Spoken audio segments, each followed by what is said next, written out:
Welcome back, guys. I hope all of you will be fine. So this is question 2.92 of chapter 2, and the statement of it is, suppose that the diagram of an electrical system is as given in figure 2.10. Okay, so this is figure 2.10.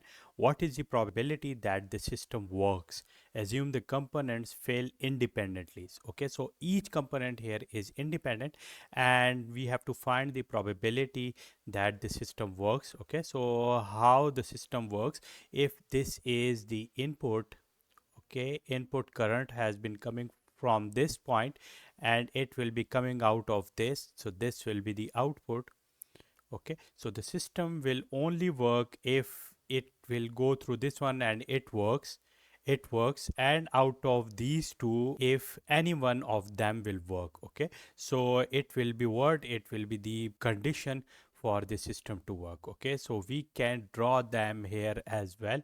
If this is A, is it is these two systems connected in parallel in which any one of them is working, and the last one is here, this D. Okay, this is D, this is A, and this is the parallel combination, and here we will get this output. Okay, in this parallel combination, what will happen, this is what this is here, this is the parallel combination while this one is here. So how would it work? It would be the probability of A multiplied by the probability of this parallel multiplied by the probability of the D. Okay, so these probabilities will be multiplied together. But what is this? We have to find this out. Okay, so in order to find it out, we can see here that these two are in parallel, and parallel conditions are basically just like the OR conditions,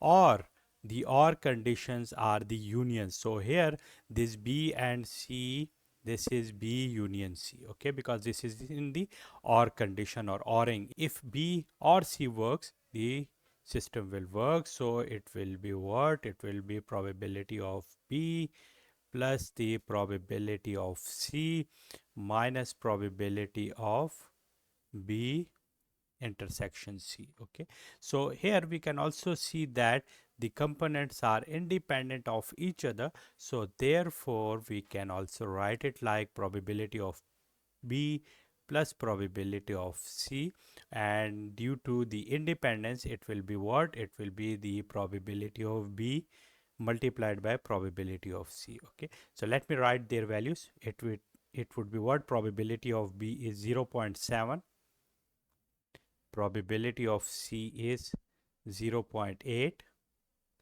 Okay, minus probability of B is 0.7 multiplied by 0.8. Okay, so it would be what? It would be 1.5 minus 0.56. Okay, so ultimately we would get what? It would be 0.94. Okay, so this is what we have. Now let me put it here in this equation, and what would we get? The equation here we will have is probability of A multiplied by the probability of B union C multiplied by the probability of D. Okay, let me put all these values here. Probability of A is 0.95, probability of B union C is 0.94.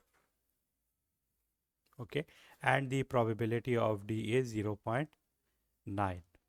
Okay, let me multiply them together. So it would be 0.95 multiplied by 0.94 multiplied by 0.9. So it would be what? Let me see it here, 0.8037. 0.8037. Okay, so that is what? That is basically the solution of our question 2.92, and that is what we had to find out. If you have any question, you can ask me in the comment box. See you soon.